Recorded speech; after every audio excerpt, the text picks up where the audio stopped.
Interactive Broker, c'est un géant dans le domaine de l'investissement en bourse et plus particulièrement dans les plateformes d'investissement et de trading. En effet, c'est un outil puissant, mais est-il optimisé pour les investisseurs belges? Est-ce qu'il s'occupe des taxes belges pour nous? Est-ce que c'est un bon courtier pour les Belges? Eh bien, je me suis mis dans la peau d'un client potentiel, j'ai fait mes petites recherches, j'ai essayé un petit peu de les contacter, de voir comment tout ça fonctionnait en tant que client potentiel qui n'est pas un grand connaisseur de la bourse et je vais te partager toutes mes découvertes dans cette vidéo. Évidemment, je dois rappeler que je ne serai probablement pas exhaustif, d'accord? Je ne peux pas rentrer dans tous les détails dans une petite vidéo de divertissement sur YouTube. Il n'y a aucun conseil d'investissement, aucune recommandation d'achat, de vente, de plateforme ou de quoi que ce soit. Tu dois faire tes propres recherches, c'est essentiel. Ici, c'est vraiment une porte d'entrée vers Interactive Broker. Et si tu as bien aimé, après, tu iras faire tes propres recherches derrière. Investir comporte toujours des risques de perte en capital. Ne faites pas n'importe quoi. Interactive Broker, c'est une plateforme américaine qui a été créée en 1978. Donc vachement ancien dans le game des courtiers et des brokers en ligne. Je l'ai dit, c'est un courtier puissant qui permet de faire beaucoup de choses, beaucoup d'ordres complexes de trading, etc. Premier point positif, c'est le fractionnement de parts, puisque c'est bien pratique quand on est un petit investisseur, qu'on a 200 € de budget, il y a des actions à 500 €, tu ne peux pas l'acheter, tu dois attendre 3 mois et économiser pour espérer acheter cette action à 500 €. Et entre-temps, elle peut avoir monté et tout. Tandis que là, avec tes 200 €, tu peux acheter 100 € de cette action-là et 100 € encore d'une autre action ou d'un ETF ou de ce que tu veux. Ça dépend de ta stratégie. Donc le fractionnement, c'est plutôt pratique, surtout pour les petits investisseurs. Malheureusement, ça pose des petites questions de solvabilité. Ça dépend de comment c'est géré. Qui détient les parts que je n'ai pas achetées? Est-ce que c'est eux? Est-ce que c'est une contrepartie?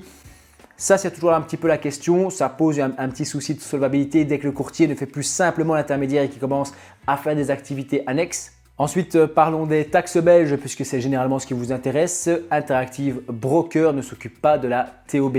Taxe sur les opérations boursières, c'est une taxe qu'on doit payer à chaque achat, chaque vente, chaque opération qu'on fait en bourse en Belgique en étant résident fiscal belge. C'est une taxe incontournable chez nous et il ne s'en occupe pas pour nous. Donc, c'est un petit calvaire administratif à faire.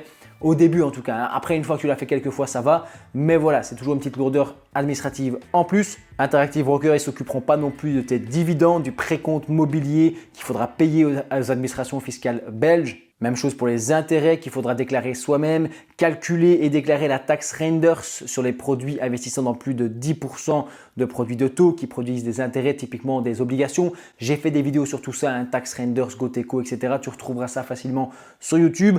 Et donc, il ne s'occupe pas des taxes belges Interactive Broker, ce qui est un point, je trouve, négatif, évidemment, en tant qu'investisseur belge. En plus, comme c'est un courtier étranger, il va falloir déclarer son compte étranger au PCC de la BNB, donc le point de contact central de la Banque nationale belge. J'ai déjà fait des tutos sur le sujet. C'est un peu une petite corvée en plus et c'est un compte donc étranger. Derrière, je l'ai dit, l'application est très axée sur le trading, un peu trop à mon goût. Moi, en tant que petit investisseur particulier, en bon père de famille qui prend des ETF long terme, tout ça, avoir 40 000 ordres possibles, une interface assez déroutante au premier abord, c'est un peu embêtant pour moi. Après, peut-être qu'un trader expérimenté te dira « Ah ouais, non, moi je trouve que c'est génial ce qu'on peut faire avec Interactive Broker. » Perso, voilà, ça ne m'a pas transcendé. J'ai trouvé ça fortement surchargé, même si on est d'accord, c'est un courtier puissant. Je l'ai dit, une plateforme très efficace où on peut faire plein de trucs que moi, je n'utilise pas. Derrière, en Belgique, on n'aura pas It's Me, donc qui est quand même pourtant très pratique pour nous s'identifier facilement. Service client, je ne pense pas que j'en ai parlé, mais c'est plutôt correct. Apparemment, on peut les contacter assez facilement. Je suis peut-être de l'ancienne école, mais personnellement, je préfère téléphoner. J'aime bien pouvoir appeler, parler à un humain de la société. Tu vois, par exemple ici, Interactive Broker. Il y a un numéro disponible. À partir de ce moment-là, moi, je suis assez content. Ça veut dire que tu peux les contacter, leur demander des choses. Bon, ici, je ne pense pas qu'il faut compter sur eux pour s'occuper de tes taxes belges, etc. ou t'aider à calculer tes impôts, puisque ils ne s'en occupent pas et qu'à mon avis, ce n'est pas franchement leur priorité. Mais bon, si tu as un bug ou n'importe quoi, c'est cool de pouvoir les contacter et qu'il n'y a pas de chatbot basique. Je n'ai pas non plus encore parlé des frais. Franchement, je n'ai pas tout compris. Apparemment, on peut choisir entre deux systèmes de frais. Soit un système de frais fixe avec, j'ai vu apparemment 0,05% et un minimum de 3 €. Ou alors un système de frais variable avec un système de gestion personnelle du routage. Ça veut dire on peut choisir à quelle bourse on va se connecter et c'est un système qui a l'air plus cher à la base. Mais on peut choisir d'où l'ordre va être envoyé, ce qui peut optimiser certaines choses. On peut choisir une solution qui sera meilleure que la solution par défaut. On est d'accord que ce n'est pas du tout un truc de débutant, hein. Donc, généralement, les investisseurs long terme vont choisir le système de frais fixes, tu vois, qui est moins cher de base. Mais les traders expérimentés, ben voilà, ils se diront « Ah, c'est incroyable, je peux optimiser, faire ça comme ça, me connecter à telle bourse, machin.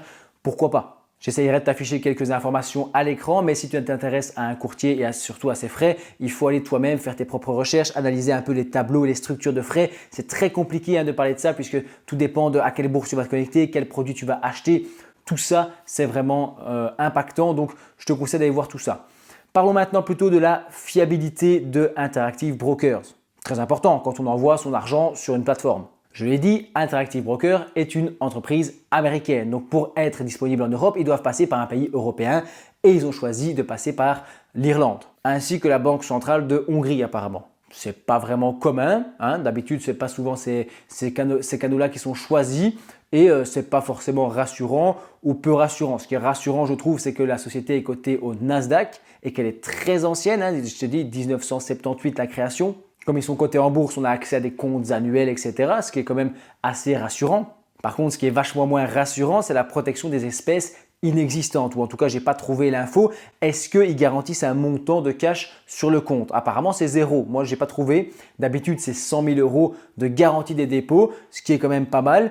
Même si j'ai jamais 100 000 € sur mon compte en bourse, mais si j'ai des espèces à 10 000, 20 000, 30 000, j'aime au moins avoir un minimum de garantie des dépôts. Ici, apparemment, il n'y a rien. La garantie des actifs, elle est apparemment à 20 000 €, ça c'est assez classique. Ensuite, Interactive Brokers, ils font dans le prêt de titres. Ça veut dire qu'ils vont prendre tes titres et au lieu de les garder au chaud et dire ben voilà, je tiens tes actions, non, ils vont les prêter à des traders, des institutionnels, etc. pour essayer de générer du rendement, se faire une rémunération supplémentaire, mais aussi diminuer les frais pour les clients. Donc, c'est parfois un peu une relation win-win, mais c'est une option qui pose des petites questions de solvabilité, encore une fois, couplé à ça au fractionnement et au fait qu'il n'y a pas de garantie des dépôts, ça devient un peu compliqué. Même si l'option paraît désactivable, il y a des personnes qui l'activent, donc le prêt de titre est bien effectif. J'ai aussi vu passer quelques petits scandales, quelques soucis avec la régulation et Interactive Brokers qui aurait eu des amendes. Mais ça, encore une fois, je te laisse faire tes propres recherches. J'espère qu'avec toutes ces pistes, tu as un petit peu une meilleure idée de ce que vaut Interactive Brokers. Est-ce que c'est optimisé pour la Belgique? Pas du tout, hein, pas forcément en fait. Est-ce que c'est génial? Je ne sais pas. Moi perso, je n'utilise pas. Je sais que c'est plus axé sur le trading et que ça ne gère pas les taxes belges. Certains peut-être sont sur Interactive Brokers et le vivent très bien. Donnez-nous votre avis en commentaire, c'est essentiel. Discutons de tout ça, hein. Ça sert aussi à ça, ces vidéos, à créer des espaces de communauté pour discuter un peu entre investisseurs belges. J'ai dit que je ne serais pas exhaustif et que je n'allais pas pouvoir parler de tout. C'est l'idée générale. Discutons de tout ça en commentaire. Pense à t'abonner au passage si ce n'est pas déjà fait. Partage les vidéos pour me soutenir. Et je te dis merci d'avoir regardé cette vidéo jusqu'au bout.